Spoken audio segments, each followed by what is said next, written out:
Hello everyone, welcome. This is May 2024, paper 2, and this is time zone 1. Let's have a look and see what we can do. Question 1. Shabby conducted a study to see if there is a relationship between the price of an apartment Y and its distance X from the city center of Melbourne. They took a random sample of 6 typical apartments along a train line in the city. Shabby obtained the data shown in the following table. Here we have X kilometers, distance from the city center, and then the price of this corresponding unit in millions of dollars. A plot of these data is seen in the following graph. Once again, we have distance from the city center and apartment price in millions. All right, let's go on. Part A asks us to write down the value of the Spearman's rank correlation coefficient, RS. So usually this might be something of an involved process, but one thing to look out for here is it's a 1-mark question. So normally Spearman's would require us to rank both the X, the Y, put this into our calculator, 2 columns, and then run Pearson. All of that would probably be between 3 and 4 marks, at least, probably 4 marks. The idea that this is 1 mark tells us that potentially this is going to be a lot easier, or let's just say more straightforward and not as involved. So Spearman compares the ranks. So if we are just, let's say, running a quick rank, let's say, what can we say? Let's say the lowest is our first. So let's start with X kilometers, and then the shortest distance or the least distance from the city center, we'll give that 1, 2, 3, 4, and so on. So what is this? This is 1, 2, 3, 4, 5, 6, and we see these increase linearly. Let's do the same thing, and we'll say the lowest is what gets the first place, and we'll do this for millions of dollars right here. And in this case, we see 1, 2, 3, 4, 5, 6. Or, just looking the other way, we see that the price decreases with an increase in the distance from the city center. So phrasing that another way, as we get further away from the city, the prices decreases. And what does this look like if we're going to compare these values? That is to say, compare the ranks. Well, furthest away, closest to the city, highest price. Second furthest away is second highest price. Third furthest away, fourth highest price, and so on. More generally, what can we say when we're talking about correlation or Spearman's? Increase in one variable leads to a decrease in the other. And this is a monotonic relationship. That is to say, for every increase in X, we decrease in Y. Every increase in X, we decrease in Y. And without exception, there's no breaking that rule. So in this case, RS, in terms of Spearman's, RS is perfect.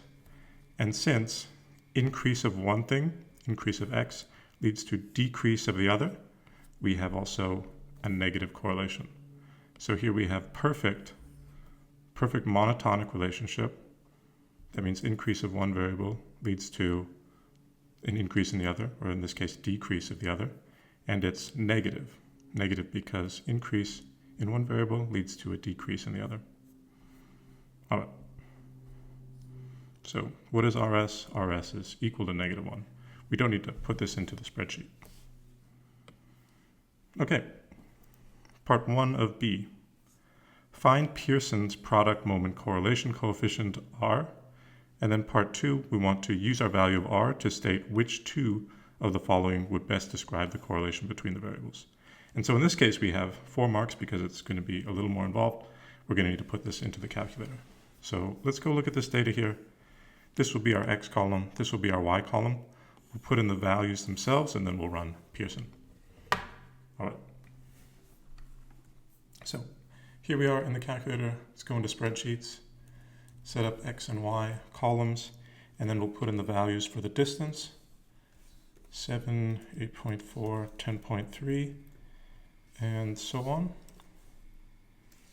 20.9, and we'll do that for Y, 2.61, whoops, and so on, 2.03, 1.81, 1.5, and 1.18. Okay, I'm just going to check this out, just make sure that everything is okay.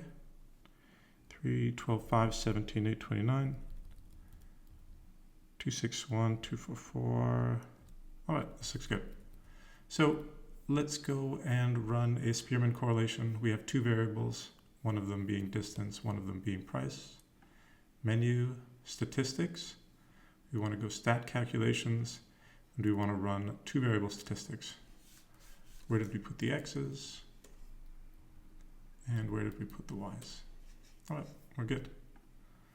Let's go all the way down and find r. In this case, we should see a negative correlation again. Yeah, increase of one leads to decrease in the other. And this looks like a pretty strong negative correlation. So negative 0.979 to 3 sig figs. So let's go back to the document and write this out. Find Pearson's product moment correlation coefficient. This is just r, and r was again negative, and it's 0.979. Okay. Part 2 again, they're asking us to use the value of r to state which two of the following would best describe the correlation between variables. So oftentimes we need to put these into words, into context, but this is nice because I guess it constrains it a little more. Generally we have strong, weak, or strong, moderate, weak, and then positive, negative. So we would say there's a strong positive correlation between blank and blank, or there is a weak negative correlation between blank and blank. In this case, we look at the magnitude, that is to say the size of this in some sense. 0.979, that's pretty close to 1. 1 would be perfect. So it's definitely a strong correlation. And it can either be positive, increase of one, increase of the other, or negative, increase in one thing leads to a decrease in the other. In this case, we can actually just see it's a negative correlation. So in this case, it's a strong negative correlation between housing prices and distance from the center of the city. All right, let's go on. The relationship between the variables can be modeled by the regression equation, y equals ax plus b. Part 1 of C asks us to write down the value of a, that'd be the slope.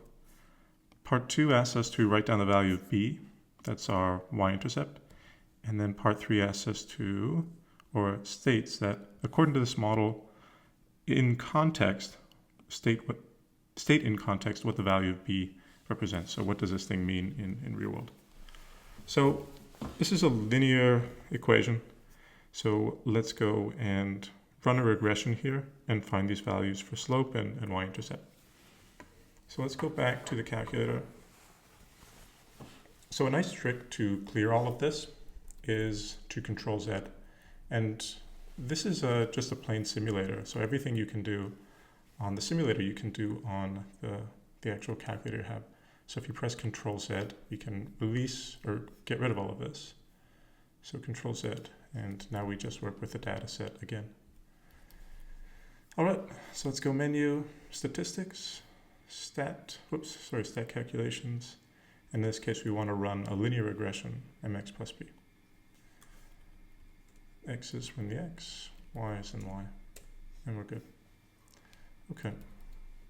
So one thing on the exam, they gave us ax plus b, but in this case, the a is, well, we're just calling it m. Whatever we multiply this x by is our slope. So in this case, m is usually what we call our slope, but it's no difference if we just call this ax plus b. It's still a slope by any other variable, I suppose. Okay, let's go back. Actually, let's read these off first. M is equal to negative 0.0992, and b is equal to 3.1915. So let's go back to the document and write these out.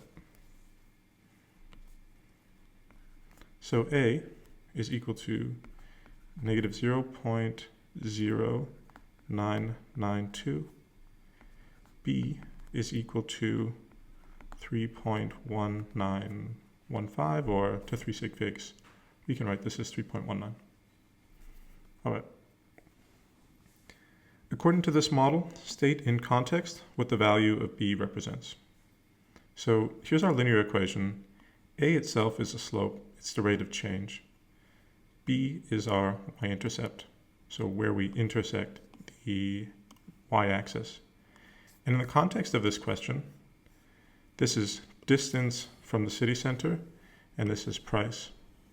So distance increases as we go along here, but what about the distance, or the value for x in this case, when we are right at the y-axis, or when x is equal to 0? What does that mean in this case?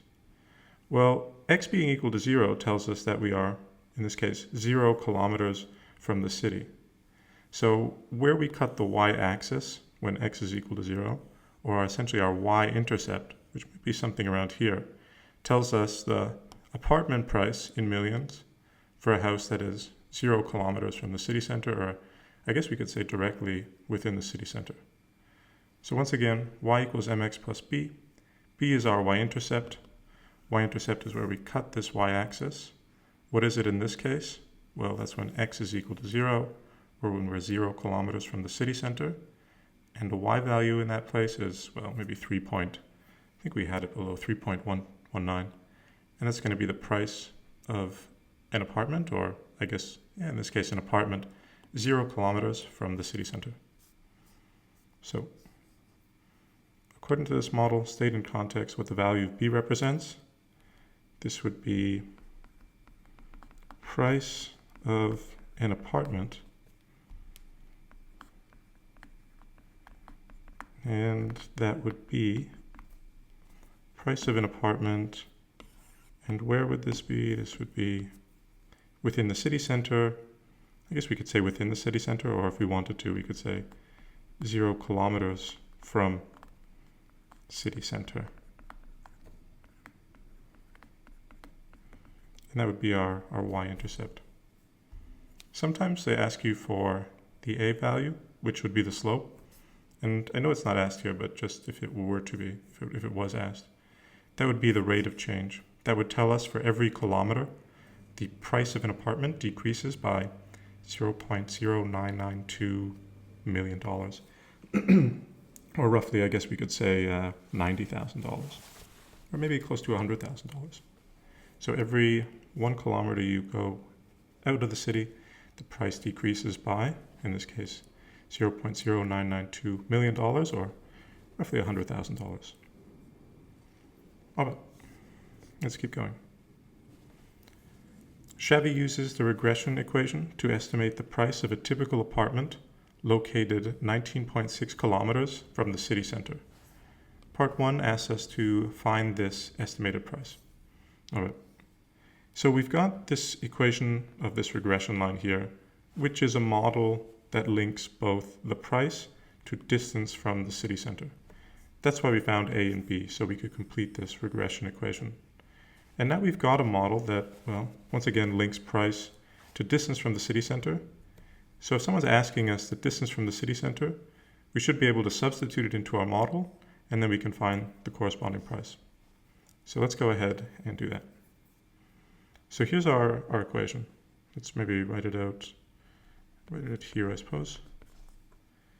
And we have y is equal to ax plus b. But we found out what a was. A was equal to 0.0992 x, and b we said was 3.19. In this case, we know the value of x. X itself is equal to 19.6.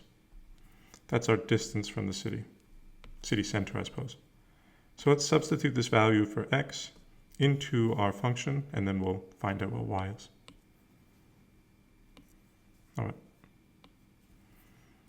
So y is equal to negative 0.0992 distance from the city center plus 3.19.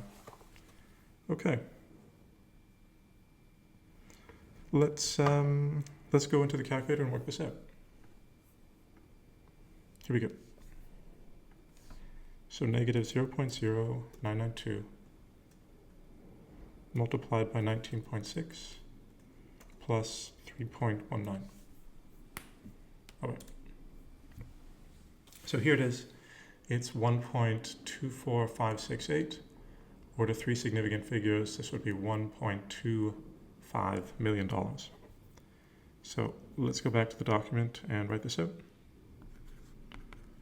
Y is equal to 1.24568, or we could say y is equal to 1.25, and I guess we could say $1 million. But I don't know if that's necessary in this case. I don't think it is. But I don't think it would hurt either. All right, find the estimated price. $1.25 million. Part 2 asks us to state 2 reasons that Shabby might use to justify the validity of this estimate. Okay. So what would give us reason to believe that this is valid, that this estimate is valid? That is to say that we can substitute this function, or sorry, not this function, this distance right here into our function, and that this is going to give us a reasonable estimate.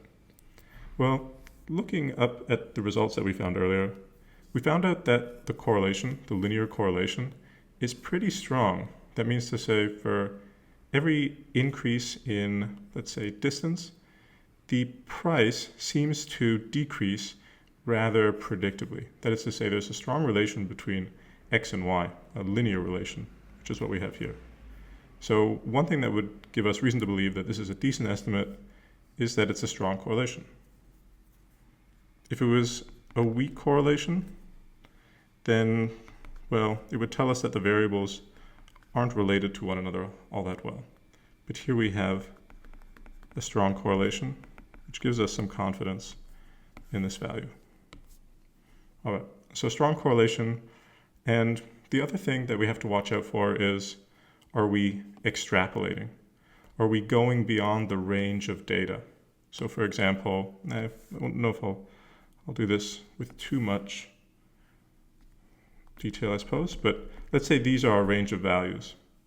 And if we want to make an estimate, what we can say is that over this given domain, over this set of values, between, well, whatever this lower bound is to this upper bound, we seem to have a pretty strong correlation. But there's nothing to say that, like, I don't know, the price won't suddenly crater and just go down. Or that, we'll enter into the suburbs and maybe the houses or the apartments get, bigger all of a sudden.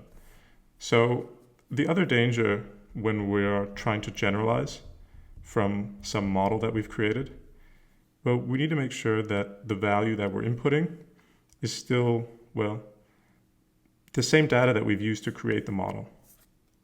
This is interpolation. That is to say, we're choosing some value that is within the range of data that we use to, say, generate our model in the first place. We know the correlation holds for this set of data. We know it's strong for this data, but we can't say anything beyond this. So once again, this is interpolation. We're saying something about a data point within the given range that we've looked at. Anything else outside of this is extrapolation. And there's no reason to believe that the pattern would hold beyond this given range that we found right here. So in this case, he's chosen a value of 19.6. And 19.6 is within, it's at the upper range, but it's within our known range of data points. So in this case, 19.6 would fall around here, and there'd be a good reason to believe potentially that, well, the price would fall along this line and not be up here or somewhere below. So in this case, we have strong correlation, and it's also interpolation. It's a value within our data set.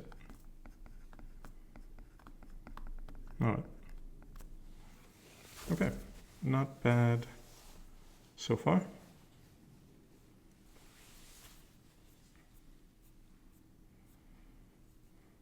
All right, question 1 continued. To verify whether this relationship applies in a different direction from the city center, Shabby considers 2 locations, A and B, both in equal distance from the city center. They take a random sample of 7 apartments from each location and record the prices in millions of dollars in the following tables.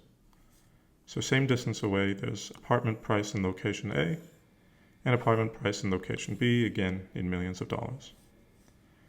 Shabby conducts a t-test at the 5% level of significance to see if the mean apartment price in location A is different to the mean apartment price in location B. They assume the population variances are the same. Okay, so a few keywords here. They tell us it's a t-test, they tell us the significance level, and they also tell us something, here they actually give us the null hypothesis here, but they also tell us something about what we want to measure. And that would be if location A is different, that is to say, just not equal. Sometimes with a t-test, we want to know if one thing is greater than the other or less than the other. Sometimes we just want to know if they're different, and that's what we have here. So for this test, Shabby takes the null hypothesis to be mu A is equal to mu B. Null hypothesis, status quo. Mean of A is equal to mean of B. Write down the alternative hypothesis. So they're either equal, or in this case, they just want to be different. Different is another way of saying not equal. So there's our alternative. And actually, maybe a little better form, we can write this as H1. All right. Find the p-value for this test. Okay. So for this, we're actually going to need to go to the calculator and run a t-test. So let's do that. Here we are. Let's go to our spreadsheets. I'm actually going to open up a new spreadsheet because we already defined x and y here, so we're going to need a new document. All right, x, y. I guess we could call this A and B.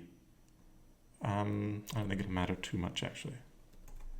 So 1.21, 1.25, 1.31, 1.32, 1.58, 1.95, and 2.13. And let's write their corresponding values. 1.58, and so on.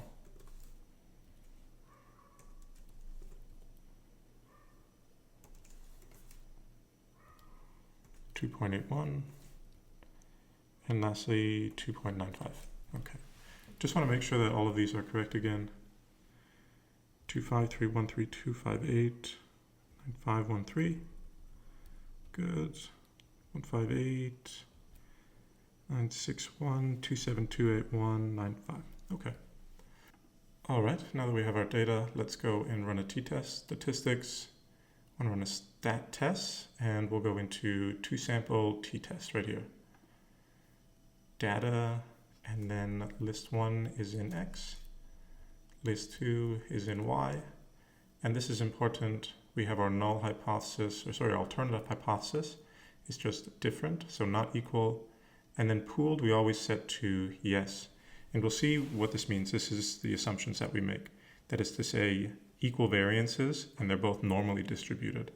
And on an IB AISL paper, we always have pooled equal yes, and we always have the assumption that both data sets or samples have equal variance and are normally distributed. So always set pooled equal to yes. So it looks like we're good.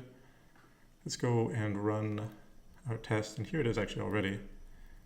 Our p-value is 0.022398. So find the p-value for this test. Let's go back to the document here. P-value is equal to 0.02239 or 0.0224. As a percentage, this is 2.24%. Convert decimals to percent, multiply by 100, or just move the decimal place over by 2, and then write out a percentage sign. Okay. State the conclusion of the test, justify your answer. Okay, so if we want to write out our conclusion, what we want to do, is we want to compare the p-value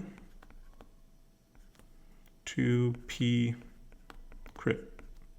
In this case, our p-value, we can write this as a decimal, but I think since our p-crit or our critical value is in percentage, let's write our p-value in percentage as well. So let's write this as 2.24%, and our p-critical value is 5%. So in this case, p-crit is greater than our p-value, and in this case we would reject the null hypothesis. Or there's two different ways to say this. We reject HO, or to be honest, maybe a little better actually, we fail to accept it. There's a slight kind of difference. We fail to accept the null hypothesis. We don't exactly reach out and accept the alternative. We fail to accept the null hypothesis. We reject the null hypothesis. Either one of these should be okay. So we fail to accept the null hypothesis. Why? Because our p-value is less than our cutoff point, this p-crit. I think I've said this in other videos as well potentially, but what does this mean? What does this p-value actually refer to? So let's say we went out randomly and just looked at apartments and their prices, and there was actually like no kind of relationship between the apartment price in location A and apartment price in location B. But since we're doing some random sampling, it's not impossible that they might be, different from one another in some kind of way in terms of their prices. So just going out and running a random sample, what is the probability that we'll see these kind of results just by chance alone?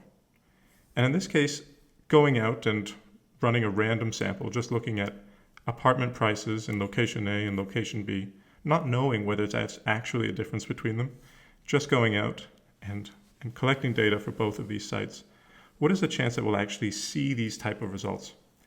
And that's what this p-value is. It says, well, the chance that we'll see these kind of results, just based on probability alone, is 2.24%, which is pretty low. It's pretty slim, which tells us that, yes, maybe there is actually a difference between the average houses in A and the average houses at B, because it's unlikely that we're going to see these kind of values just by chance. That doesn't mean that it's impossible. So we can never really, accept the idea that there is a difference. But it gives us some kind of likelihood. And this p-critical value is essentially our level of certainty. So we want to be, this is our comfortable level of certainty.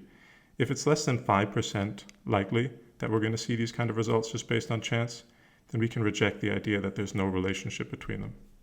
So p-val lower than p-crit, a kind of helpful mnemonic, like a memory tool, is if p is low, the null has got to go. I borrowed that from someone, it's not my own. Okay, so p is lower than p-crit, the null has to go.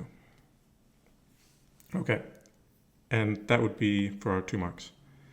P-val lower than p-crit, or just say it's lower and then reject. Okay. State one additional assumption Shabby has made about the distributions to conduct this test. Question H. So here we go. Remember when we said pooled equal to yes, we said that there were 2 assumptions. Variances were equal and the null hypothesis, or not the null hypothesis, variances were equal and the normal distribution, both data sets were normally distributed. So in this case, they already tell us that the variances are equal, so we can't use that one. So the only other assumption that is not stated here directly is that data sets, or data is normally distributed, or it follows a normal distribution. Okay. All right. So not a bad question 1, potentially. Question 2. The company Fred Express delivers packages. From past experience, the time taken, T, to deliver a package follows a normal distribution with a mean 64 hours and standard deviation 12 hours. Part A asks us to state, what does this mean in context, a probability that the time to deliver a package is less than 64 hours in this case. That doesn't have anything to do with this. This is just, it's just coincidentally, and maybe why it's 1 mark, to be honest. But in real world terms, or in the context of this question, what's the probability that the time is less than 64 hours? So, first thing, I guess, there's a few keywords that help us narrow down this question. They tell us that it's normally distributed. So we're in the realm of normal distribution. And I think it actually might be a decent idea to actually sketch one of these out. So normal distribution, something like this. Normal distribution, symmetrical about the mean. In this case, our mean is equal to 64 hours. And then we know the standard deviation is 12. All right. In this case, what's the probability that time is less than 64 hours? In this case, it would actually just be everything to the left of here. So in the context of this question, in terms of this delivery, 50% are going to take longer than 64 hours. 50% are going to take less than 64 hours. So we could put this into our calculator, but just knowing that our normal distribution is symmetrical about the mean, that this mean divides it into 2 halves, we know that half of the packages are going to arrive in under 64 hours, half of the packages are going to arrive in more than 64 hours. So what's the probability that it takes less than 64 hours? Well, PT less than 64, that's equal to 0.5 or 50%. If you want, you can actually put that into a calculator, all the same.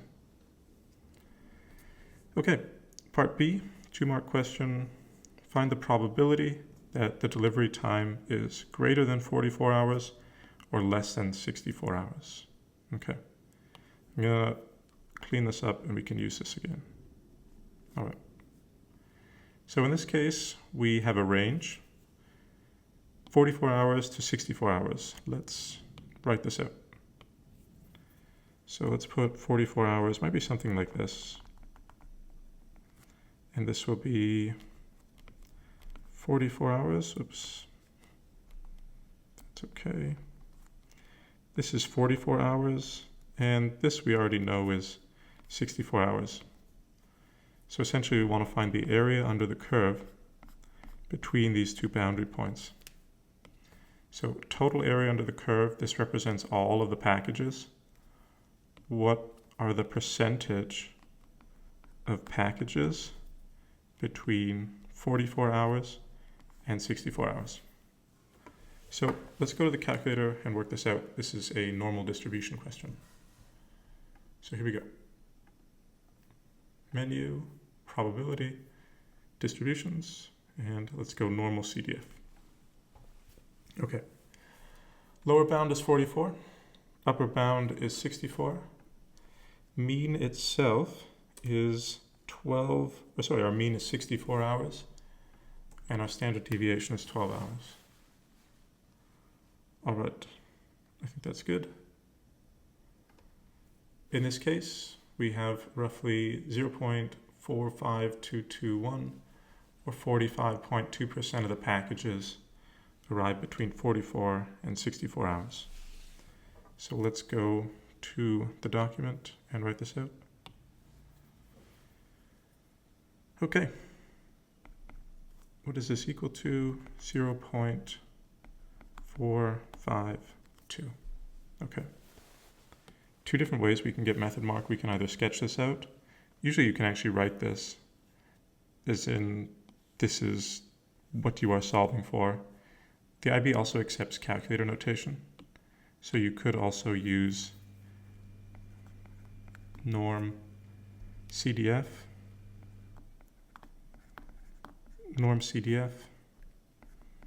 lower bound, upper bound, mean, standard deviation, and then you could say equals, and then equals this 0.452 and so. Okay, Let's move on. Okay. 30% of packages are delivered in less than k hours. Sketch a diagram of this normal distribution, shading the region that represents p, t is less than k. So the probability that t is less than this value of k. Okay. So can we use this normal distribution again? I think we can, actually. So I'm going to clean it up as much as I can, I suppose. And I think we can use it once again. All right, I think that's about as good as it's going to get. Okay, so here we go. Sketch a diagram of this normal distribution shading the region that represents probability that t is less than k. So 30% of the packages are delivered in less than k hours. Once again, this is all of the packages. This is 100% of the packages. So if we only want 30% of the packages, that would be something like this, I suppose. So we draw this line all the way through. So once again, this is the 50%, 50%. So 30% would be something like this. All right. So this would be 30% of our packages less than this value of k that we're trying to solve for. Okay. Now you want to find the value of k. So in this case, what do we want to do? Here they gave us the cutoff points and they asked us to find percentage. In this case, we have percentage and we're asked to find the cutoff point. In this case, we use normal. Here we're going to reverse the process. So in this case, we're going to use inverse normal. So let's go to the calculator and work this in.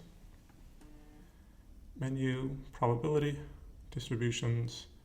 Let's go inverse normal. Area, calculator sweeps out from the left to the right, so it's sweeping out only 0.3.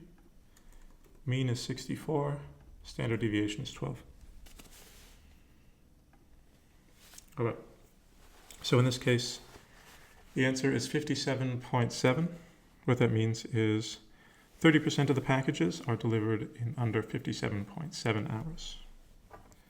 Okay, let's write that out. So we can write this, but let's use our inverse normal. So inverse norm, and this is, 0.3, 64, and 12. And the answer to this is 57.7. So this itself is 57.7 hours. 30% of the deliveries are, delivered in less than 57.7 hours. Okay. For quality control, the manager randomly selects 5 outgoing packages. These selections are independent. Find the probability that exactly 2 of these packages are delivered in less than k hours.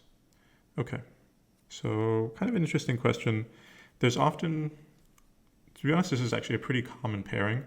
When we deal with normal distributions, especially on a paper 2, it's fairly common to see normal, inverse normal, and then a transition to, our other distribution, which is binomial distribution.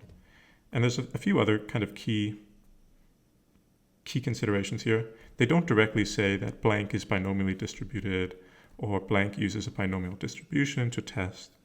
But in this, we have set number of trials. We have independent trials, so one doesn't influence the other. And then we have number of successes. So in this case, set number of trials, independent, and then the probability is constant across trials. So here we have everything we need for binomial. So let's write this out. So what do we need for a binomial? We need number of trials, number of successes, and then we need probability of success. Whoops, forgot an S. All right. So, in this case, number of trials, he's looking at 5 outgoing packages. So number of trials is equal to 5. He wants to see the probability that exactly 2 of the packages are delivered in less than k hours. So the number of successes is 2. No range or anything, just 2. And the probability of success being a package delivered in less than k hours, well, 30% of the packages are delivered in less than k hours. So our probability of success is equal to 0.3. So we have everything we need. Let's go into our calculator, use binomial distribution, and we'll solve. So menu, probability, distributions. Here we want to go to binomial. We can use binomial PDF or CDF. PDF is just for one value. CDF is for a range of values. I often use CDF just because there's no such thing. Well, in the IB AISL course, we don't use normal PDF. We always use normal CDF. So just to prevent confusion, sometimes you can always use CDF. You can't always use PDF and CDF, at least for normal. So more proper is PDF. I'm going to use CDF just because, I'll use CDF here. So number of trials is 5. Number of successes, probability of success is 0.3. And here, our lower bound and upper bound are the same. If we used PDF, it would just tell us 2, and we'd be done. Okay, so here we go. We sample 5 outgoing packages. What is the probability that exactly 2 out of the 5 are delivered in under, 57.7 hours? Well, the probability that 2 out of the 5 are is roughly 30%, so 0.3087. All right, let's write this out. So here we have binom, I use CDF here. Number of trials, probability of success, lower upper bound. This is equal to 0.309. What you also could have done, what's perfectly reasonable and, to be honest, maybe even better form, is binomial PDF, and then number of trials, probability of success, and in this case, we don't really have a lower and upper bound. It's just exactly two of these packages exactly. So they're both the same, but yeah, just make sure that you don't get confused with normal PDF, because we don't use normal PDF. Okay, let's go on. Fred Express charges a fixed amount of $4.50 for any package weighing 1 kilogram or less. Heavier packages are charged an additional fee of $2 per kilogram. This fee is applied for any weight in excess of 1 kilogram. For example, a 1.5 kilogram package is charged an additional $1. Part E. Write down an expression for the amount charged to deliver a package of weight X kilograms where X is greater than 1. Okay. So we've got this fee structure here. If you want to deliver a package and it's between 0 and 1 kilogram, you have to pay $4.50. Anything beyond that, you pay 2 kilograms, and then this has finer kind of gradations. So if you're above this 1 kilogram and you want to ship just a half kilogram more, you have to pay $1. That is to say, half of this $2 per kg cost. So what's an expression that would link cost, or amount charged, to the weight X? So let's write this out. So here we are, E. What is our cost? Cost is equal to, let's maybe just draw this as a diagram first. So here's 0, here's 1 kg, Everything between these two values you pay $4.50, whether it's like a super light package or on the heavier end, you pay $4.50. But right after this point, you start paying by the kilogram. So right at this point, if it's a 1 kilogram package, we're paying 4.5 kg. But anything beyond this, we start paying, well, at a rate of $1 per kg. So if this is 2 and this is 3, what are we paying for this 2 and 3 kg package? Well, it's $2 per kg. So here we're paying 6.5, here we're paying 8.5, and so on. And what this looks like, actually, is an arithmetic sequence. So plus 2, or if we were to shift this around in some sense and draw a table linking both weight to cost, we could say 0, 1, 2, 3, $0, 4.5, 6.5, 8.5, and so on. In this case, we could use our arithmetic sequence, our formula, I suppose. And what is that? That's un is equal to u1 plus n minus 1d. I think there's a way to do this conceptually, but if you want to use the formula, you can. Package that costs 1 kg. So the value is 1. We have 4.5 kg. N minus 1, our common difference is 2.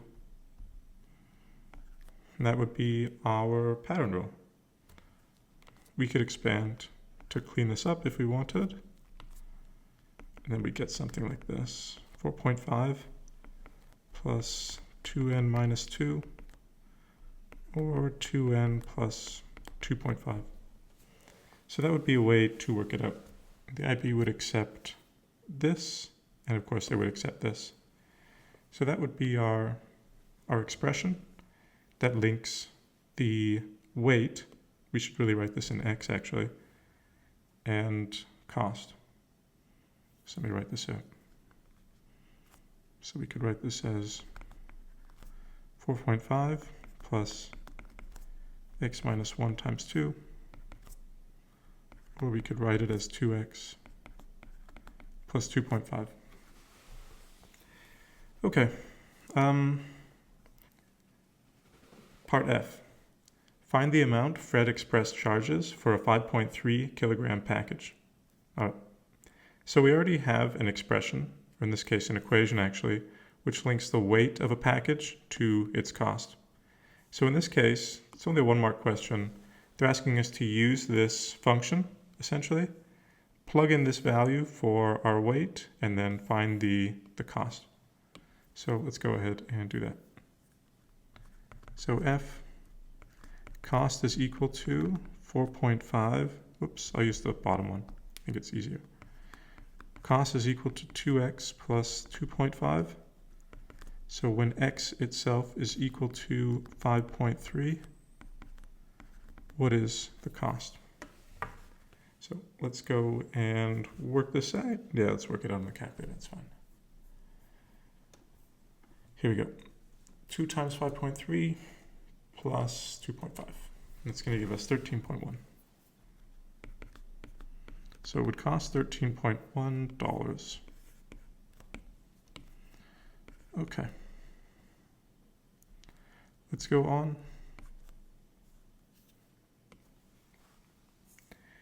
Mailing is charged $7.20 for the delivery of a package. Part G asks us to find the weight of Mailing's package. Okay. So here we have a function which links weight to cost.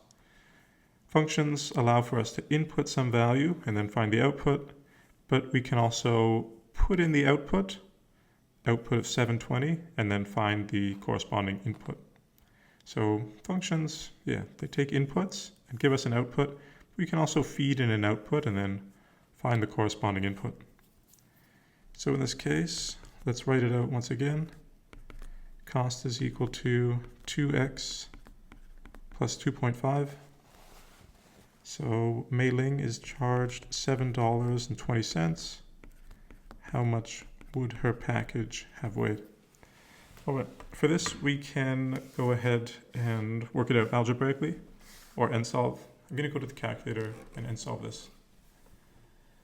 So menu, algebra, numerical solve, $7.20 is equal to 2x plus 2.5.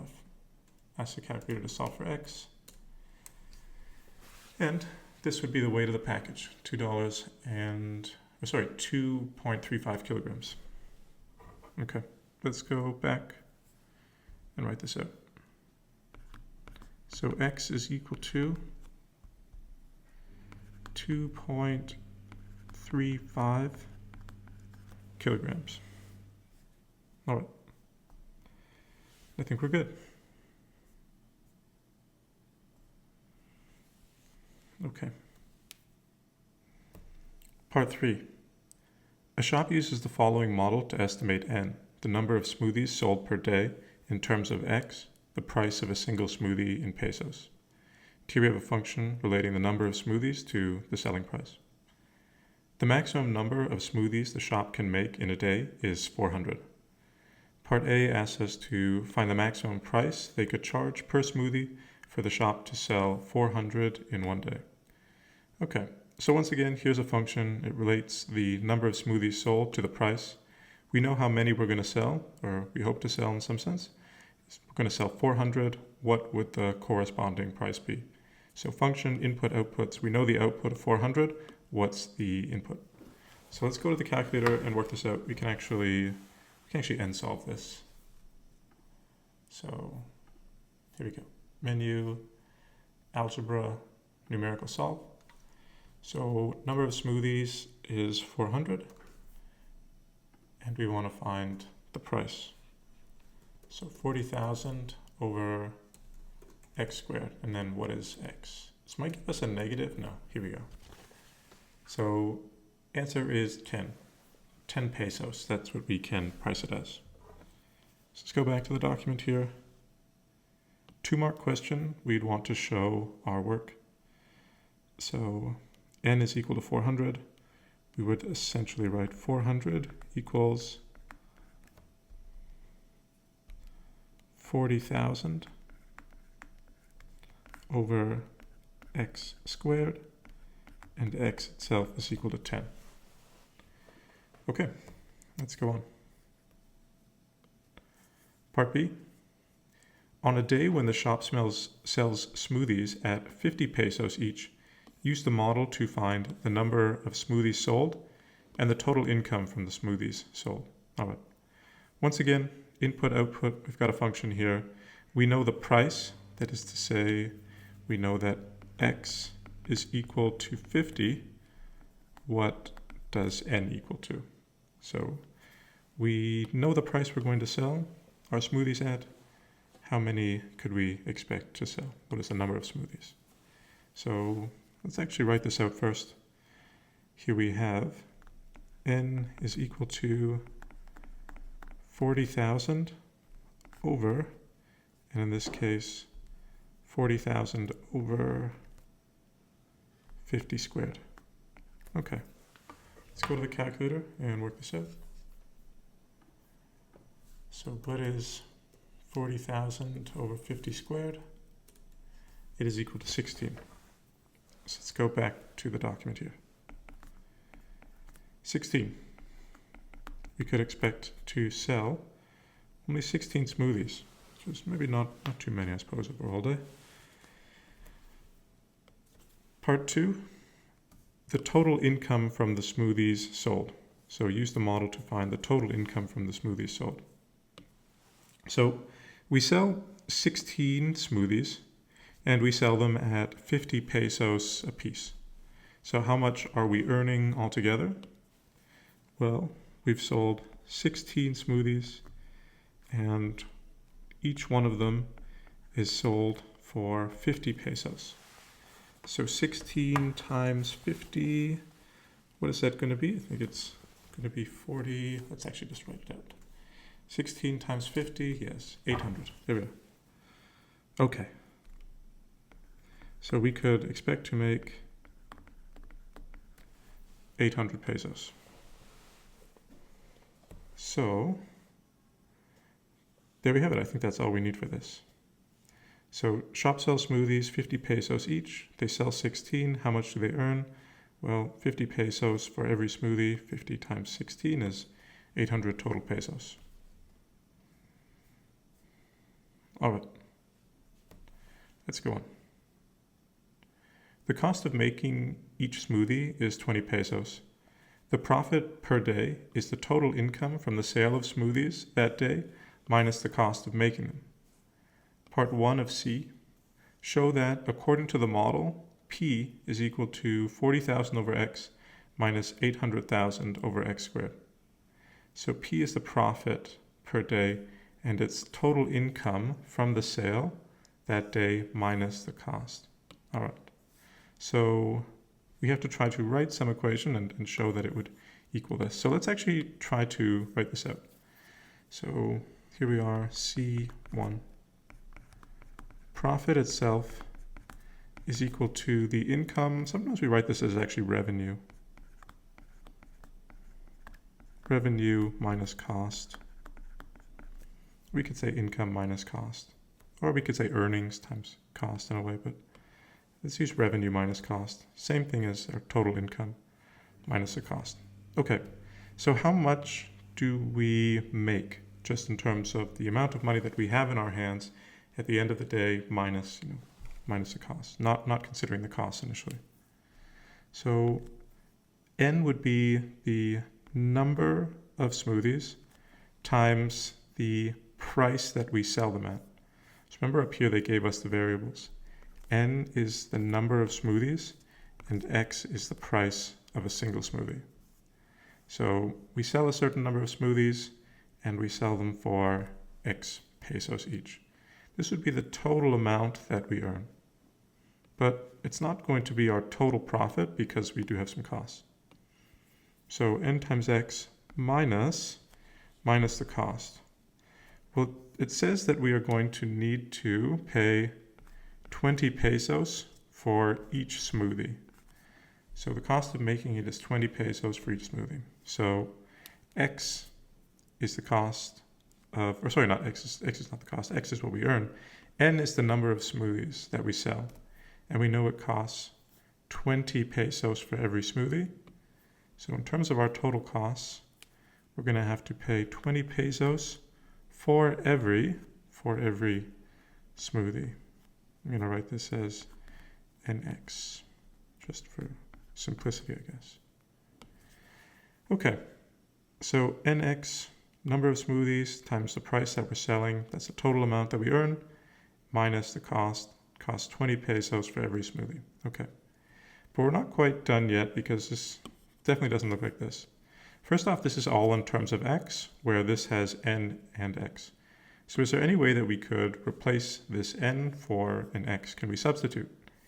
And we can actually. Here's a relationship which, well, shows N equal to 40,000 over X squared. So wherever we see an N, let's replace it with 40,000 over X squared.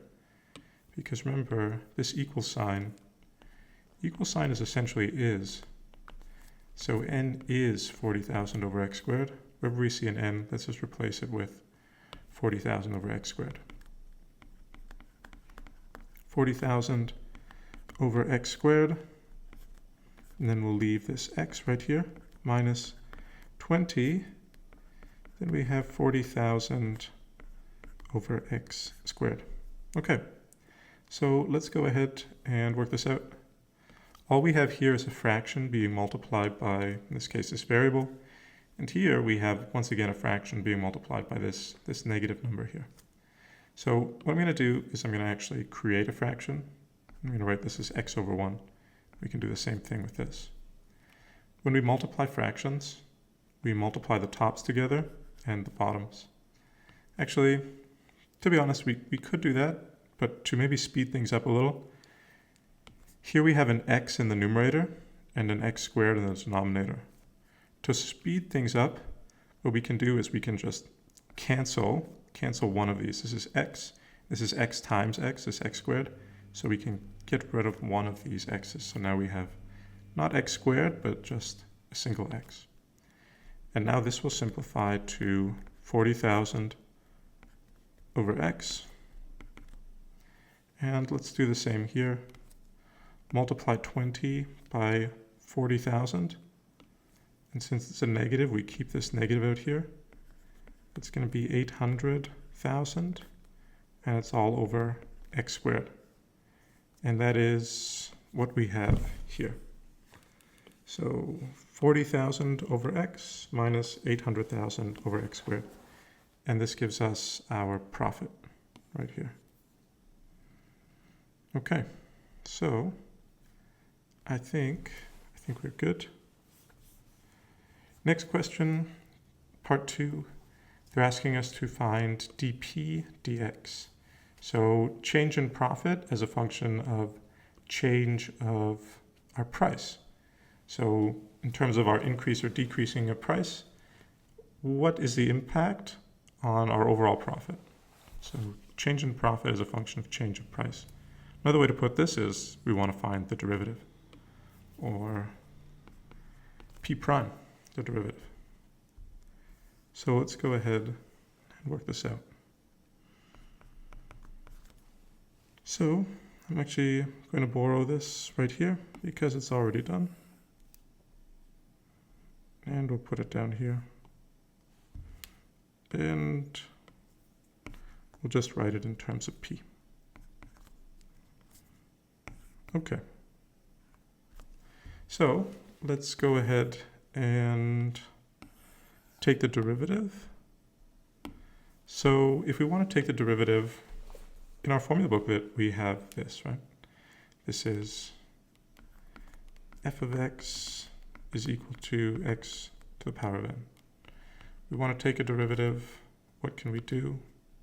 Here's f prime of x, which is the same as, of course, dy dx. What do we do? Multiply the exponent out in front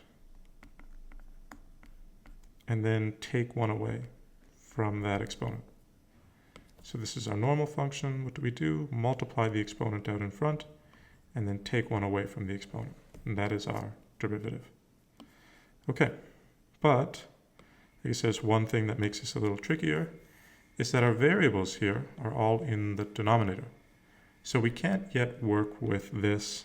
We're going to need to write these, well, not in a denominator. We don't want our variables as a denominator. We're going to need to write them with a negative exponent. So how do we do that? Let's write these in an equivalent form. So 1 over x, let's say 1 over x squared, what does that equal to? That's equal to x to the negative 2. 1 over x cubed is equal to x to the negative 3, and 1 over x to anything is just x to the negative 1. Helpful way to kind of remember this is if you want to write it, some variable not in the denominator, you can say, okay, well, let's just bring it up. But in order to do that, we have to add a negative. So let's bring this up. Let's just add a negative. Okay. So before we can treat this, let's write these out with our variables no longer in the denominator, but with a negative exponent. Okay, so x. What is x? Well, it actually has a 1 on it. We just usually don't write it. So let's bring this up in a sense. And we'll have 40,000. Bringing this up, it'll be x to the negative 1 minus 800,000. Bringing this up again, it will be x to the negative 2. X to the negative 2. So if we have something like this, hopefully this isn't too long, but let's say we have something like 5 over x squared. You might ask, how can we just do this? Well, we're treating these, you can kind of think about it as two separate terms. So 5 over, let's say, x squared is the same as saying 5 times 1 over x squared. And then in that case, it's 5 times, or 5 times x to the negative 2, or 5x negative 2. So remember, this is essentially, we could break this up into 40,000 times 1 over x. and then we could kind of bring them back together after we're done with this, bringing this up and writing it with a negative exponent. So 40,000 multiplied by x to the negative 1 minus 800,000 x to the negative 2. Now we're ready to take the derivative. dp dx. Here's our derivative rule once again. Multiply our exponent out in front. 40,000 times negative 1 is negative 40,000 x to the negative 2. Here's negative 2 multiplied out in front. Negative 2 times negative 800,000 is going to be negative 1,600,000. And then x used to be negative 2. Let's take 1 away from it. And now it's x to the negative 3. Okay, so I think we're good. Let's continue on.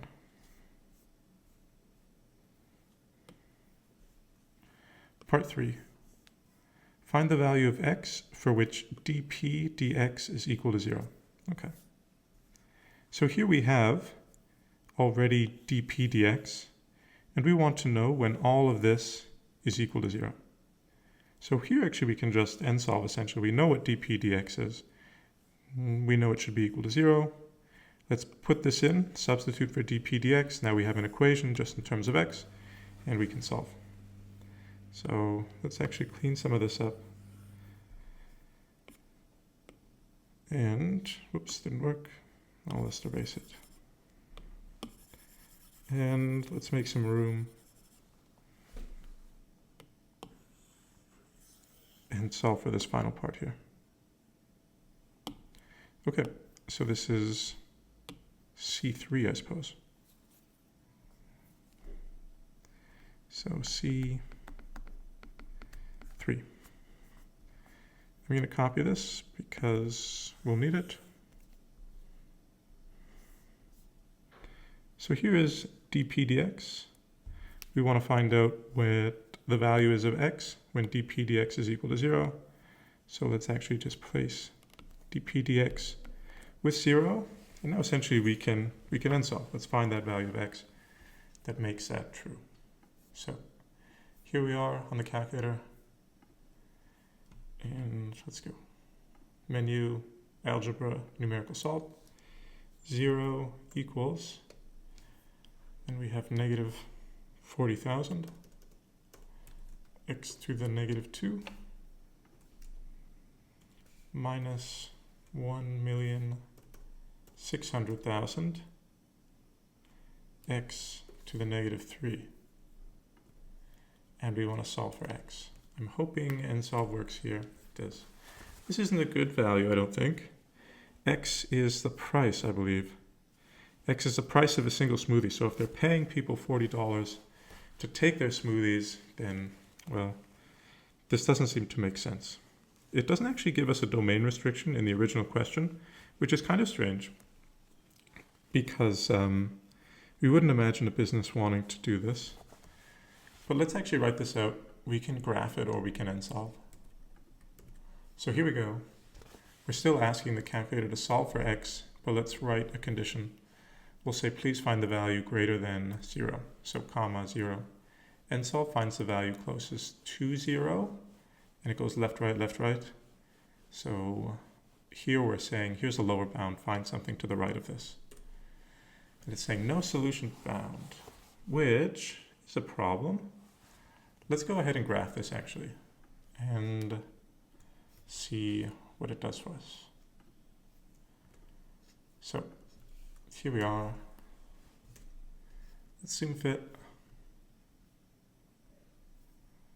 and see what's going on here. Okay. So we've got something like a rational function. We'll need to zoom in if we want to see it a little better. And I think it's starting to emerge. Okay. Oh, I see. Okay. So I'm not sure if you see the problem here, but have a look. So the function, our final value, is when we multiply it. Let's go back to the document for a sec. So right here, this step right here, we had 40,000 times x to the negative 1 multiplied becomes a negative. Then we had negative 2 times 800,000, and this negative times a negative should turn this, of course, into a positive. So, a little hasty, I suppose. So let's go and adjust this. And let's go back to the calculator now. And let's use our original, so no domain restrictions or anything like that. And let's change this to a positive. And now we have this 40. Okay, so that makes more sense. So $40, this is the price, or the value of x for when dp dx is equal to 0. So let's go back to the document, write this out.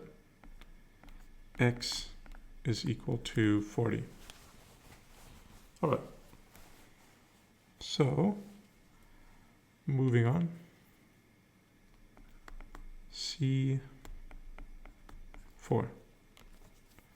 Find the number of smoothies sold when the profit is maximized. So first off, when is the profit maximized? We had this equation here which linked profit to the price of our smoothies.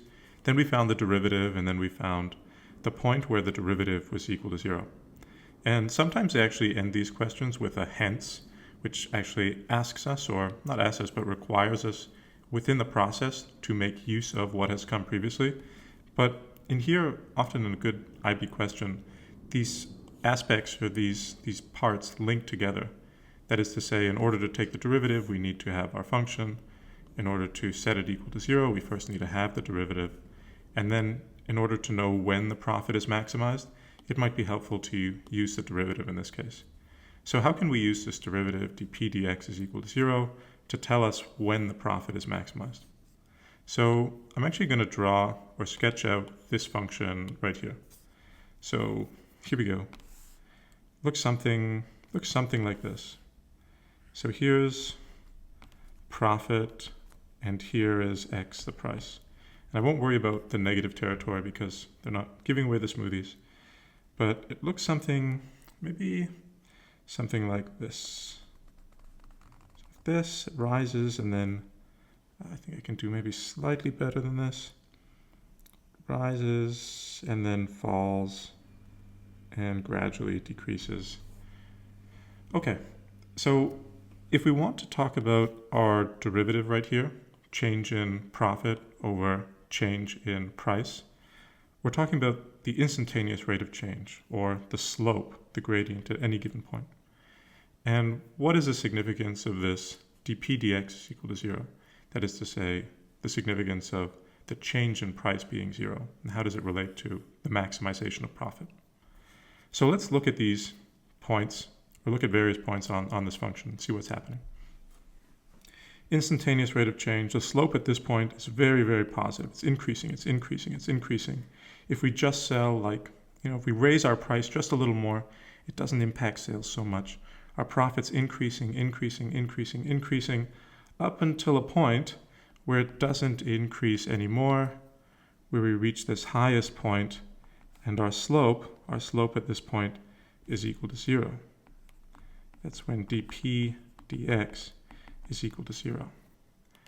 After this point, our profit is decreasing. We're increasing the price, but people aren't buying as many smoothies. So the profit is decreasing, decreasing, decreasing. So this point right here, where dp dx is equal to 0, represents already our maximum. It's the point where an increase in the price no longer leads to an increase in the profit, but now a decrease. We've done all the increasing that we're going to do, and this is the point where we don't increase anymore, where the rate of change is equal to 0. And where does that occur? That occurs all the way at x is equal to 40, right here. Okay, so that was when x was equal to 40. That is when our profit is maximized, when we price these smoothies at 40 pesos. So how can we find the number of smoothies? Well, all the way back here, we had an equation. We had an equation linking number of smoothies to the price. So in this case, we want to find the number of smoothies. we know what we're going to price them at. We know what's going to give us the max profit. That's when we sell them at 40. So 40,000 over 40 squared, that would be the number of smoothies that we would hope to sell to maximize our profit. So let's go back into the calculator here and we'll write that out. So 40,000 over 40 squared, and this gives us 25 smoothies. So let's go back here. I'm actually going to copy paste this because this is potentially some process that we might want to show. It's a little hard to tell how these 9 marks are distributed just by looking at it. So here we go. And therefore the number of smoothies that we would need to sell is only 25. So maybe cut down on labor costs as well, I suppose. All right. Find the number of smoothies sold when the profit is maximized. Number of smoothies sold is 25. 25.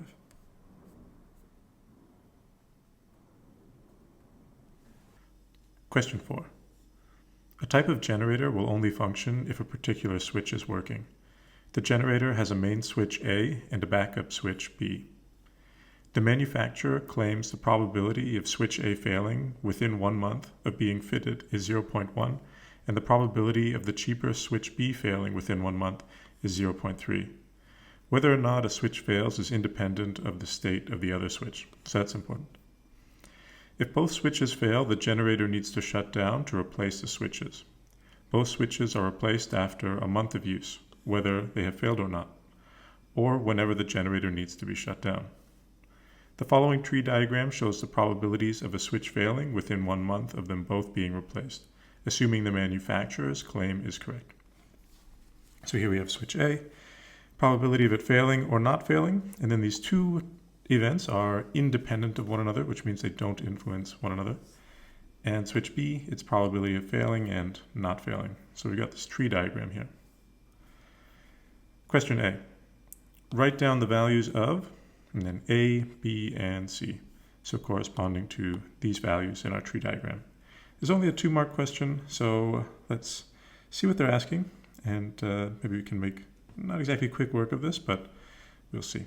Okay, so these missing values within our tree diagram. So remember, for a tree diagram, we have these branches here, and in this case, we have a binary event.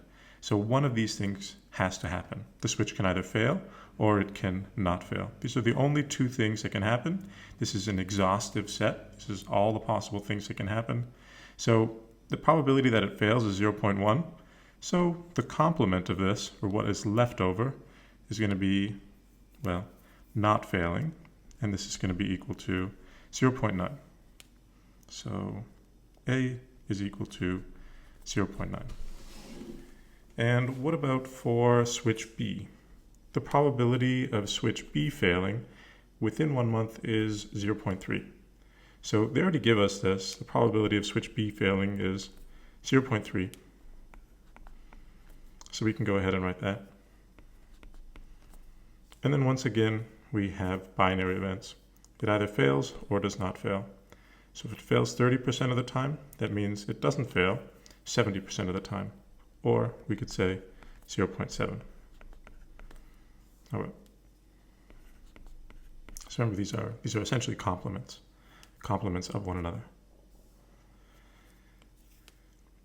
Question B. Hence, find the probability that the generator needs to shut down within 1 month of the switches being replaced. 1-mark question. So the generator needs to be shut down if both switches fail. That happens here. In this case, switch A fails and then switch B fails. Since we have a tree diagram, we can multiply along the branches and then find the probability of that outcome. In this case, we're going to multiply 0.1 times 0.3. So 0.1 times 0.3. This would give us 0.03. A 1-mark question, so we would just need the answer. 0.03. All right. Question 4. Continued. The owner of the generator is suspicious of the switch manufacturer's claims, so they look back through the past 200 occasions when the switches were replaced. The records show whether no switches, one switch, or two switches had failed. The data the owner collected are shown in the following table. So this is an observed set over these last 200 occasions. No switch fails, one switch fails, or both switch fails. Both switches fail. Question C. Show that the expected value of no switches failing in the generator during the last 200 occasions when the switches were replaced is 126. Okay. So for expected value, we have this formula in our formula booklet. I'm actually going to write it up here because I think we'll need that space below. So expected value is given by n, number of events or number of trials, times p, probability of that event. So in this case, we know we're dealing with 200 events or 200 occasions, 200 trials. And we can say, okay, well, what's the probability of this given event? In this case, we're concerned with expected value of no switches failing. So what is the probability that no switches fail? So that would be not fail and not fail. Once again, multiplying along the branches to find the probability of this event. This would be 0.9 times 0.7, which would give us 0.63. Or we could say 63% of the time, no switches fail. All right. So going back to our expected frequency, 200 times we, let's say, look at whether the switches fail or they don't, or the state of these switches, and we would expect 67% of the time neither of them to fail. So this is 0.67. I'm actually going to replace this with a multiplication symbol like this. Okay, so once again, expected value, number of trials times probability of occurrence. Put plainly in kind of everyday context, there's a 67% chance, it's a 63% chance. There's a 63% chance that neither of these switches fail. So over 200 trials, we would expect 63% of these 200 trials, or in this case, it would be 126 of these trials where no switches fail. Let me try to rephrase that once more. Expected value, number of trials times probability of occurrence. Here we're looking at 200 results. According to the manufacturer, no switches should fail 63% of the time. So 63% of these 200 trials, we would expect then 126 times out of these 200 for no switches to fail. All right. So process 200 times 0.63 equals 126. All right, part D. Perform a chi-squared goodness of fit test at the 5% significance level to test whether the manufacturer's claims are correct using the following hypotheses. Null hypothesis, the manufacturer's claims are correct. The alternative hypothesis are the manufacturer's claims are not both correct. Okay, so this is what the owner of the generator observes. So what we're going to have when we're talking about a chi-squared goodness of fit test, we're going to have our observed data. We're going to have our observed data, and then we're going to have what we would expect based on theory, or in this case, based on the manufacturer's claims. So we already know the probability of no switch failing is 63%. 63% of these 200 trials is 126. So what we would expect based on the manufacturer's claims in this case is we would expect 126 times no switch would fail. But what about the probability that, let's say, two switches fail? Because we actually found this above earlier. The probability that both switches fail is 0.03 or 3%. 3% of the time, we would expect both switches to fail. That means 3 out of 100, or out of 200, we would expect this to occur 6 times. We can use the same process here. This EX equals N times P, number of trials times probability of occurrence. In this case, number of trials is again 200. Probability of occurrence is 0.03. And that would once again give us 6. Okay. Now we can go ahead and we can solve, for example, this event and then the likelihood of this event. Then we could sum those together, and cumulatively that would be the probability of one of them failing, fail, not fail, or not fail, fail. We could do that. We could also look and say that this is an exhaustive set.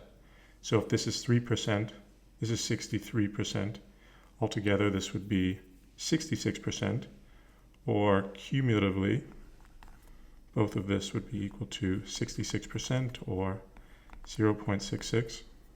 The idea being that this is the total set of outcomes. They need to add to 1. We could do that. Or another way, which might be nice as well, is we know there are 200 occasions. We already have 126 right here. There's 6 right here. So what's left over? Knowing that they can either both not fail, both fail, or one of them can fail. 126 plus 6 is 132. 200 minus 132 would be 68. We might actually want to show our process here, just because this is a 7-mark question. So somewhere we might either want to show this expected frequency or expected value with 0.66, or sorry, not 0.66. This is not 6.6. This altogether is 6.6. So this would be my mistake. So 0.03, 0.63 is 0.66. What we really want is 1 minus 0.66. So this is 0.34 cumulatively. There we go. So we would either want to show the same thing here with 0.34 times 200, or we'd want to show something like 200 minus 126 minus 6, which is also going to leave us with 68. So one of those methods, given that it's 7 marks, the danger would be just, let's say, showing a final answer. We might get 2 out of 7 even if we know how to do everything correct. Okay, so we've set up our expected values. We have the observed. We have our null and alternative hypothesis. We're going to need our degrees of freedom next. So degrees of freedom is equal to row minus 1, column minus 1. For a chi-squared independence, sorry, not an independence, a goodness of fit test, we're always going to have observed and expected. We're always going to have 2 rows. So essentially it's just actually column minus 1. But all the same, 2 minus 1, and then 3 columns. 3 minus 1, this is going to become 1. This is going to become 2. And of course, in the end, we have 2 degrees of freedom. We're going to need that for our calculator as well. Okay, so we have observed and expected. We have our degrees of freedom. I think we can go ahead now and put this into the calculator. So here we are. Let's go into spreadsheets. Let's set up, we can write O and E, observed and expected. You can use X and Y all the same. Observed and expected. 6, 68, and 6. And now let's go and run a stat test. Stat test, we want to run a chi-squared. We want to run a chi-squared goodness of fit, so GOF, I suppose. Observed, we put in O, and expected, we put in E. Our degrees of freedom, we have 2 degrees of freedom, and that is it. Let's look at our results. And here's our p-value, and it's quite high actually. 0.18178, or 3 sig figs 0.182. So let's go and write this out. P-val is equal to 0.182. Often when we're doing a chi-squared or a t-test, it's helpful to write these as a percentage. Because what we want to do next is we want to compare p-value to p-crit. In this case, our p-value was 18.2%, and our significance level is 5%. So in this case, p-value is greater than p-crit. So there's this helpful kind of mnemonic or memory aid that says when p is low, the null has to go, or when p is high, the null can fly. It means you can essentially accept the null hypothesis or fail to reject the null hypothesis. In this case, our p-value is higher than p-crit, so we accept this idea that the manufacturer's claim is correct. So we can write that. So manufacturer's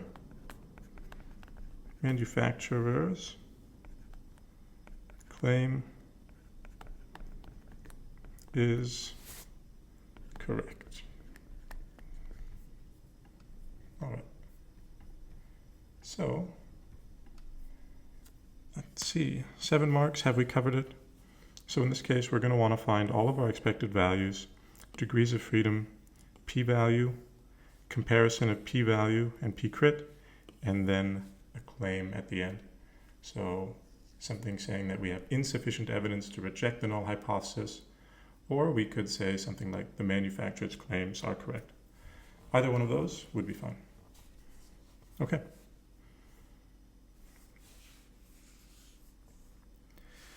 All right, question 5, and it looks to be quite large, 21 marks. Okay. Andrew designs a fiberglass water slide for a water park. Let x be the horizontal distance in meters from the start of the water slide. Let h be the height in meters of the water slide above the horizontal ground. The following diagram shows a cross-section of the water slide.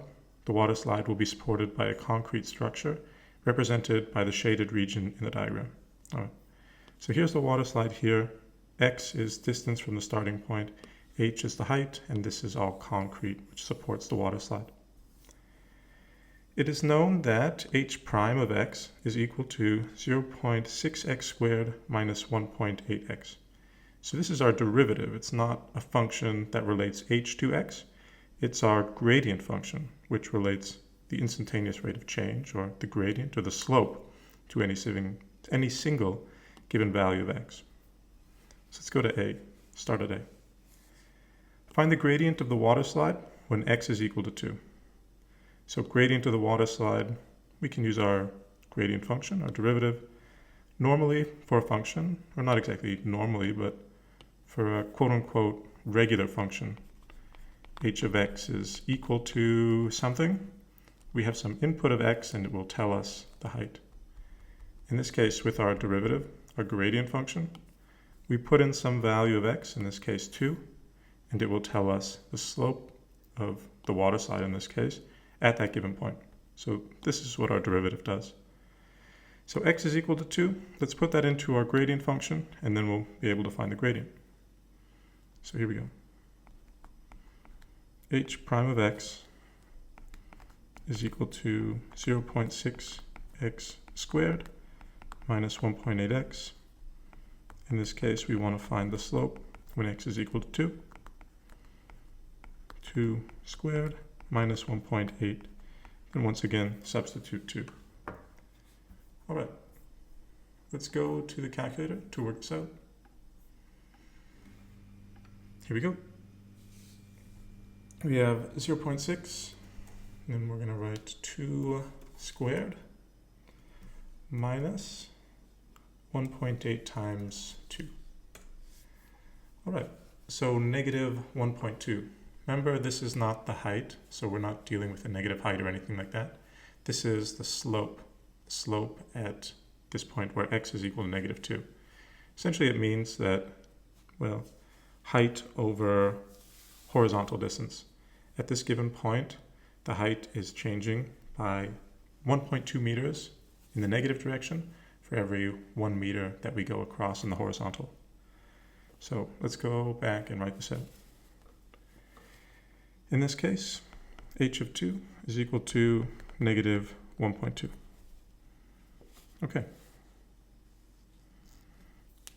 Let's go on. At the exit point of the water slide, x equals 4 and h equals 1.4. So the exit point, x is equal to 4, h equals 1.4. Essentially this point right here if we wanted to label it.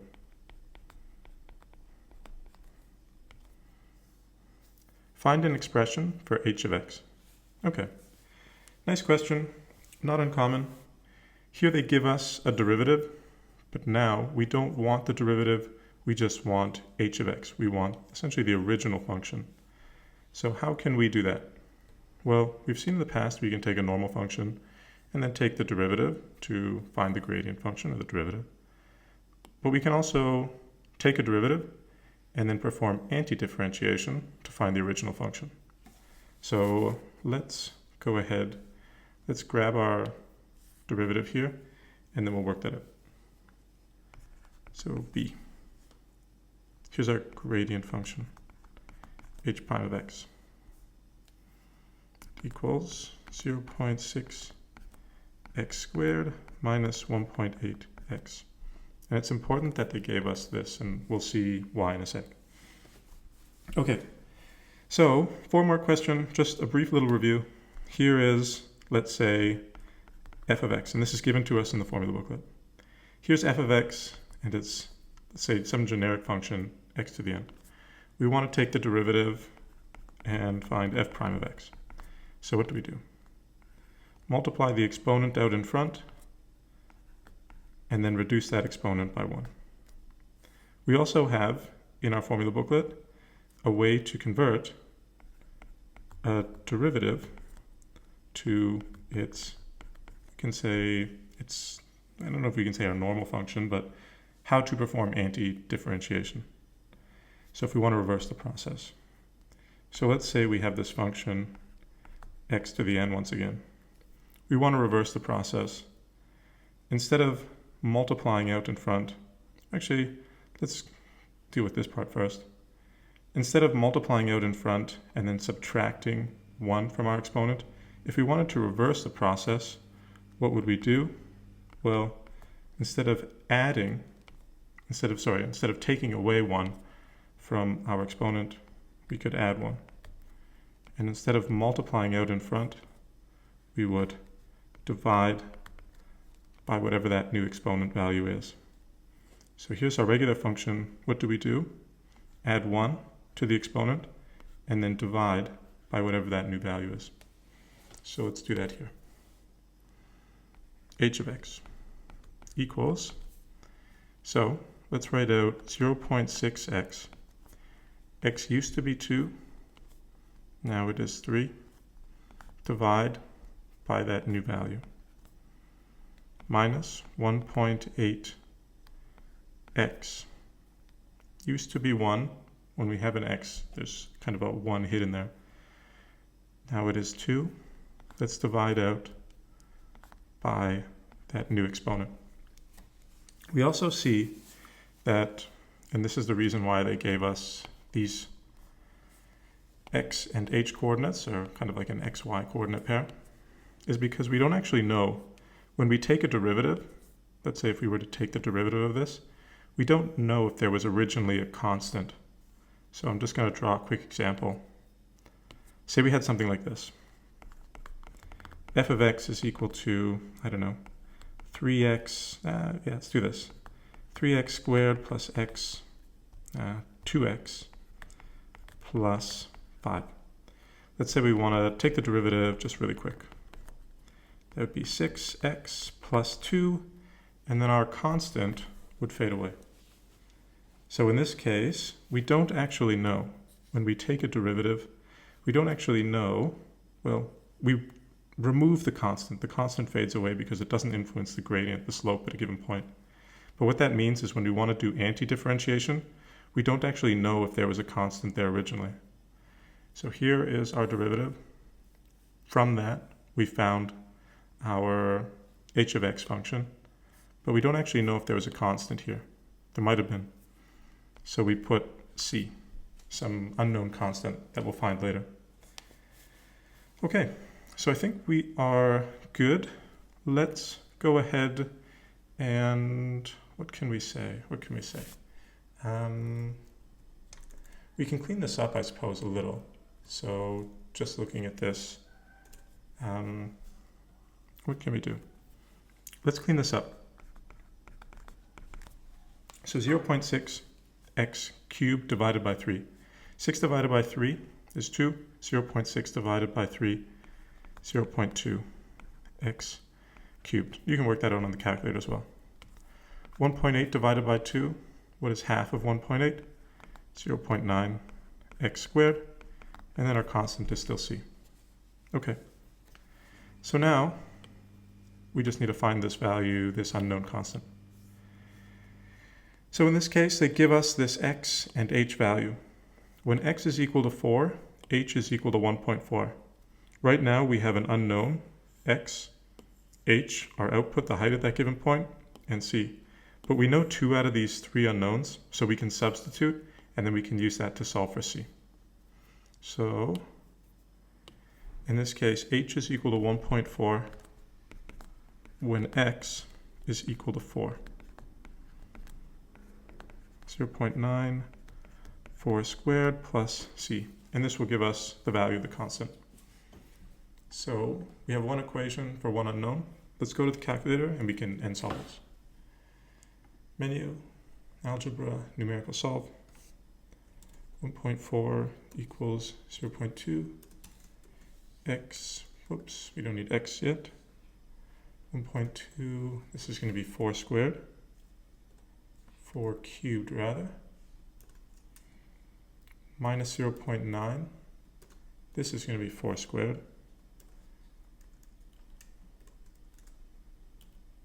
If I can get it here. And plus c. Okay, let's just make sure this is all correct. 4 cubed minus 0.94 squared plus c.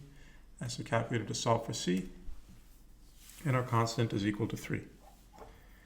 Okay, so let's go back to the document here, write that out. C is equal to 3, and now we know our function. We found this value of c. So find h of x. H of x is equal to 0.2 x cubed minus 0.9 x squared plus 3. Okay, so I think we're good to go on. All right, 4 more question, not bad. Part C, part 1 of C. Write down an integral that can be used to find the area of the shaded region. Okay. So integral is going to, well, be the tool that we use to find the shaded region underneath this function. We found the function, so now let's write an integral. I'm going to move this up just a little to make just a little bit of space. I don't think we'll need too much actually. C1. Okay. So our integral, we use this integration symbol, and we want to have upper and lower bounds. So essentially this is the sum of really the tiny, tiny little vertical triangles actually. The sum of infinitely small vertical triangles stretched out from what? From 0 to 4. So you want the sum of all these infinitely small, vertically kind of arranged rectangles, so I think I might have said triangles, rectangles, starting from our lower bound, 0, up to our upper bound of 4, and then we want to find the area under what? Under h of x. if we want to, we can also write out, and of course we would need h of x dx, but we can also write out the whole function. Let's do that. 0.2 x cubed minus 0.9 x squared plus 3, and then this is dx. These essentially are the tiny little rectangles, these infinitely small dx, like rectangles, that are vertically arranged. We have an infinite number of those little, we want to take the sum of all the infinitely, like infinitely, what can we say, small, or we can say these rectangles that have the tiniest kind of width. We want to take the sum of them arranged from 0 all the way to 4. So that's why you write this little dx in at the end. Okay, so that's an integral that we can use to find the area of the shaded region. And now part 2 asks us to go ahead and find that area. So for this, we'll go to the calculator and work that out. So let's get a new screen. Here we go. Let's go into, here we are. Here's our integral right here. We can do this by graphing, but I think this is easier this way. Lower bound, upper bound, function 0.2x cubed minus 0.9x squared plus 3 in terms of, our variable here is x, so in terms of x. All right, area under the curve is 5.6. Let's write this out.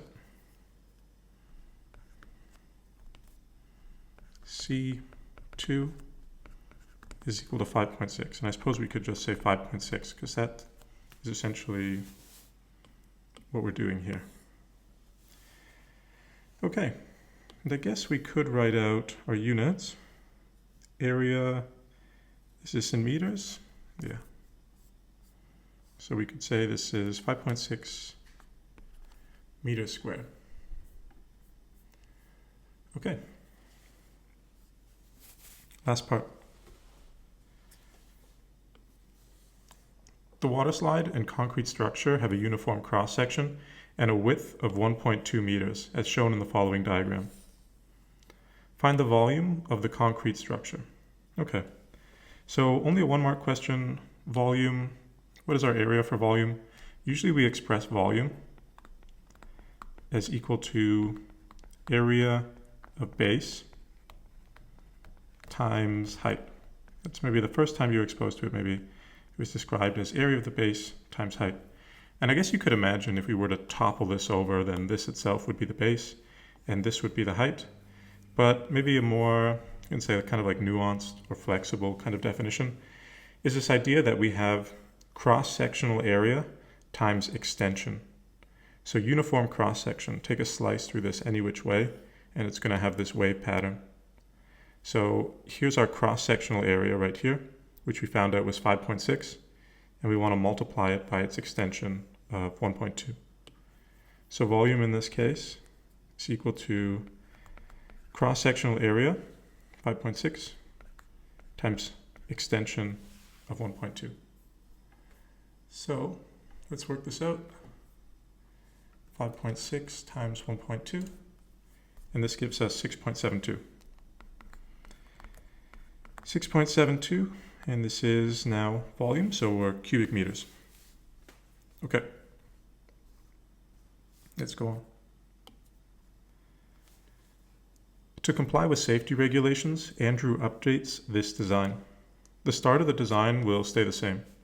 Then, over the domain of x is greater than or equal to 2, less than or equal to 4, the updated design must satisfy the following conditions. H of x is equal to ax squared plus bx plus c, which is actually a quadratic. H of 4 will equal 1. H prime of 2 is equal to negative 1.2, and h prime of 3 is equal to 0. Okay, so here we've got some values to substitute into our function. Here we've got some values and their outputs, just like here. Values and their outputs to substitute into the derivative. Okay. Write down 3 equations in terms of a, b, and c using the given conditions. Okay. So here we have this generic function. What they're, I think, setting us up to do is to use a set of what are called simultaneous equations to solve for these unknowns of a, b, and c. So first equation, linking a, b, and c together. Here we have a, b, and c. Will be this input and this output. That is to say, when we put an input of 4 in here, substitute x in for 4, h of x, or h of 4 in this case, will be equal to 4. So once again, when x is equal to 4, h will equal 1. So let's go and do that here. So I want to write this out. H of x, ax squared plus bx plus c. So h of 4 is equal to 1. So this output is equal to 1. The height is equal to 1 when our input was equal to 4. So we have 4 squared plus b times 4 plus c. Okay, and I think we can actually just work this out. 4 squared is 16. 16 times a is 16a. 4 times b is 4b plus c. All right, we've got one equation, and now we're going to need to write an equation with these two. These are the derivative, though, so we're going to need to actually turn this into its derivative. So let's actually just copy paste this right here. All right. And how can we find the derivative? H prime of x, this is what we're going to need here. So it looks like there's a lot of variables. It looks like x is a variable and a, b, and c are variables, but that's not actually the case. The only variable that we have is x. A, b, and c are constants. That is to say, they're just plain numbers. We just don't know them yet. So when we take a derivative, we're still going to just be focused on these variables. We're not going to worry about a, b, and c. So although they're although they're written as letters, they're not variables, they're constants. They're numbers that we just don't know yet. So let's go and take the derivative here. Same process, take the exponent, multiply out in front. This becomes 2a. X used to be x squared, now it's just x. We remove 1 from it. Same thing, there's a 1 here essentially. Multiply out in front, 1 times b is just b. Whoops. X used to have 1, now x to the 0. You can think of x just falling away, or x to the 0 is equal to 1, so we just have b. And then our constant, which we said earlier, just kind of falls away. So the constant goes away.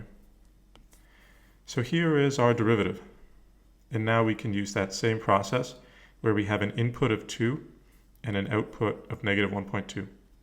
So wherever we see an x, we'll replace it with 2, and the output, in this case the slope, would be negative 1.2. All right, so let's go ahead and do that. Slope is equal to negative 1.2 when x, our input, is equal to 2. So 2a times 2 plus b. You can clean that up. 2 times 2 times a. 2 times 2 is 4, 4a plus b. And now we'll use this derivative once again, and we'll write our last equation. Okay. Let's use this value right here. When our input is 3, the output is 0. Output is 0 when our input is 3. Clean this up. 2 times 3 is 6. A plus b. All right, so now we have I'll make that a little better. 1, 2, 3. 3 equations, 3 unknowns. We can go ahead and solve. So, can I copy these? Sometimes nice to actually line up our equal signs. Try to do that here. Okay, so here we go. 3 equations, 3 unknowns we should be able to solve. That's what they're asking us to do here. Hence, find the values of a, b, and c. So we could actually do this with some substitution, but for a 2-mark question, I'd almost imagine that they're expecting us to solve this through the linear solver. So solving a system of linear equations. So let's go ahead and do that. Let's go to the calculator here. And we'll go Menu, Algebra, and we'll solve a system of linear equations. But we have 3 equations. Sorry. 3 equations, 3 unknowns. There we go. I think it's going to be easier if we call these A, B, and C, because that's what we have here. Solve a system of linear equations. Number of equations is 3. Our variables, we can leave it as x, y, z, but let's use A, B, and C, because that's what we have. Let's write out those equations then. 1 is equal to 16a plus 4b plus c. Negative 1.2 equals 4a plus b. And then we have 0, which is equal to 6a plus b. Let's make sure these are all okay. 4b plus c plus b, 6a plus b. Good. Okay. So here we have our values for a, b, and c. A is 0.6, b is negative 3.6, and c is 5.8.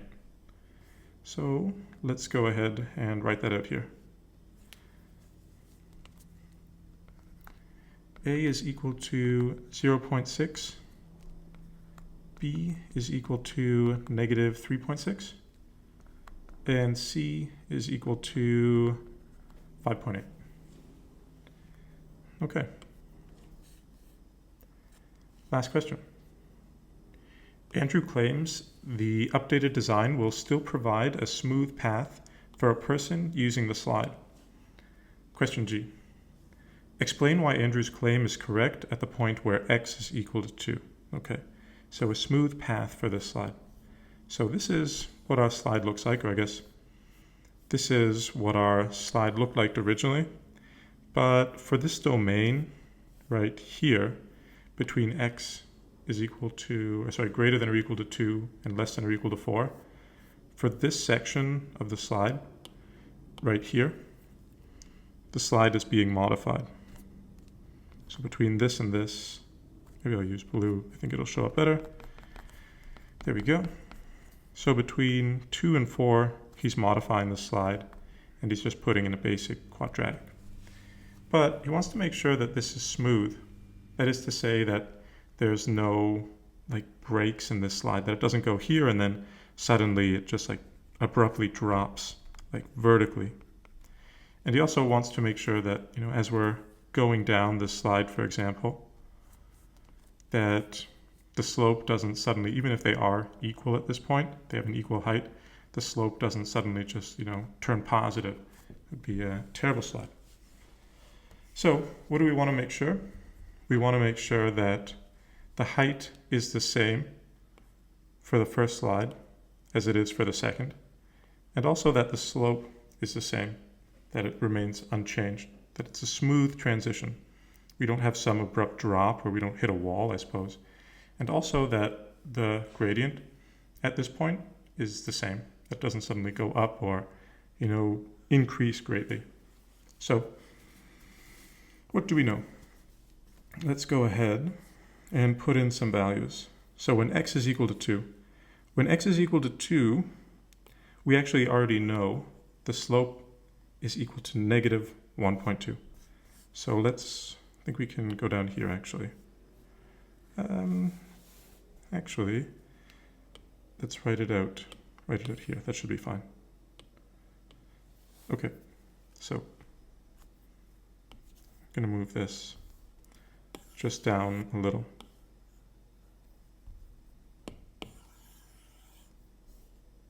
Okay. So, what can we say? Let's call this, I guess, slide 1 and slide 2. Maybe it's a little clumsy, but I think it'll work. Slide 1. Slide 1, we have the slope at this point 2, this transition point, where x is equal to 2, equals negative 1.2. But what about for, whoops, sorry, this is his changed slide, so let's call that his slide 2. But what about slide 1? What was h prime of 2? This is technically what's called a little abusive insofar as we are over-determining our variables. They are over-defined. We're using the same variable to refer to different things. But I think it's okay. I think it's okay. So let's see. Here is our original slide. And do we have anything? The gradient of the water slide when x is equal to 2 is negative 1.2. So that is good. We've already found it above. Slope when x is equal to 2, at this point right here on the original, was negative 1.2. And it's the same for the original. So original and the one with changes, they have the same slope at the same point. This is a 2-mark question, so you might think that this is actually enough because it's already maybe a fair bit of work. But we also want to make sure that the height is the same. So what is h of 2 in both of these cases? Do we have h of 2? I don't know if we do. Let's see here. I don't know if we have the height in the original. I don't think so. So let's find out. All right. So where is our function? Oh, this is actually going to take a little bit of time. Okay. Well, all the same. Let's find the height for the original and then find the height for our new slide. Okay. So first off, what is our equation for the slide with the changes? It's given by h of x is equal to, and then we found a, b, and c. We found them up here. So this is 0.6x, so let's substitute those values for a, b, and c. 0.6x squared minus 3.6x plus 5.8. Let's find h of 2, see what that is. 0.6, 2 squared. I don't think we found this yet, because it seems like a lot of work for 1 mark. So let's see what h of 2 is. Go to the calculator and work this out. 0.6 times 2 squared minus 3.6 times 2 plus 5.8. So the height is equal to 1. And now, if this is indeed smooth, then this function over here should also have a height of 1. So what was that function? That function was right here.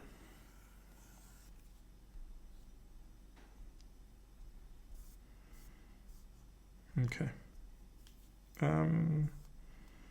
Running out of space a little. I'm going to actually just erase this. Okay, let's substitute in h of 2 here. Wherever we see an x, we'll replace it with 2. 2 squared minus 0.9. Sorry, this should be cubed. 0.9, 2 squared plus 3. Let's go to the calculator and work this out, and hopefully it also equals 1. 0.2, 2 cubed, minus 0.9. This would be a little alarming on a test, because if it wasn't correct, then okay. Then it might suggest that one of these derivatives, or one of our processes when we did anti-differentiation was incorrect. But here we're good. Writing this out, h of 2 is equal to 1. So h of 2 is equal to 1, h of 2 is equal to 1. They match. So this would be our process. The slopes are the same, so we don't suddenly have like an abrupt change in the gradient. And also the heights are the same, so we don't suddenly hit a wall or like drop down. So slopes are the same, heights are the same at this point where x is equal to 2. Okay, not a bad question, and I think that is it. It is. Okay, so I hope that was helpful, and as always, best of luck. Take care.